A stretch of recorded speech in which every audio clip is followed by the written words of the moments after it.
అందరికీ మధ్యాహ్నం మేనమామ ఇంట్లో భోంచేసి కజిన్స్ అందరూ కలిసి కూర్చొని ముచ్చట్లు చెప్తూ సాయంత్రం ఏం చేద్దామా అని ఆలోచిస్తుండగా రాజమండ్రి వెళ్దామంటే అప్పటికప్పుడు అనుకొని 5:00కి రాజమండ్రి అయితే వచ్చేసాము. ఫస్ట్ అయితే సాల్ట్ రెస్టారెంట్‌కి వెళ్ళాం. అక్కడ క్రౌడ్ చూసి 2 అవర్స్ వెయిటింగ్ అంటే వెంటనే బాబోయ్! పిల్లలతో వల్ల కాదని చెప్పి వెంటనే సదరన్ స్పైస్‌కి అయితే వెళ్ళిపోయామండి. సో, సదరన్ స్పైస్‌లో ఫుడ్ అయితే ఓకే. యాంబియన్స్ బావుంది. హ్మ్.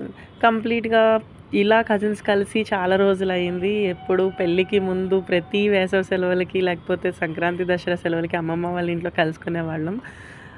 పెళ్ళయిన తర్వాత ఎవరికి వారే యమునా తీరే అయిపోయింది. చాలా రోజుల తర్వాత కజిన్స్‌తో ఇలా బయటికి రావడం జరిగింది. చాలా హ్యాపీగా గడిపాము. ఇంకా రిటర్న్ తిరిగి వెళ్ళేసరికి 10:30 అయిపోయింది. కార్‌లో కాసేపు అంత్యాక్షరి ఆడుకుంటూ చిల్ అయ్యాము. మీరు మీ చిన్నప్పుడు కజిన్స్‌తో ఎలా గడిపేవారు? బాగా అల్లరి చేసేవారా? వీడియో నచ్చితే like, share and subscribe to my channel Purnima.